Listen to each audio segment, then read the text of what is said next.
Wala man lang akong magawa para tulungan sila. Nakakapanlumo, nakakapanghina ang aking mga nakikita. Sa bawat pag-scroll down sa social media, makikita mo yung mga bahay na lubog na sa baha. Mga taong nahihirapan dulot ng bagyo.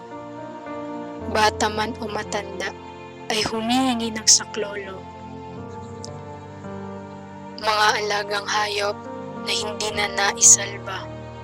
Yung iba, hindi na nakaligtas dahil sa kadenang nasa liig nila. Marami na rin ang buhay na nawala. Pati ang kanilang ari-arian ay nasira at halos wala nang natira.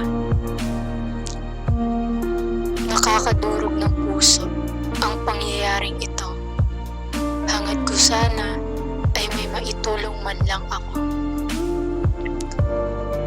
Ang hirap makita na nahihirapan sila. Hinihiling na sana matapos na ito at muli silang makapagsimula. Gustong gusto ko silang tulungan. Ngunit wala akong sapat na pera at yaman. Ang tanging magagawa ko lamang ay ipagdasal sila. Ipagdasal na sana matapos na ang paghihirap nila.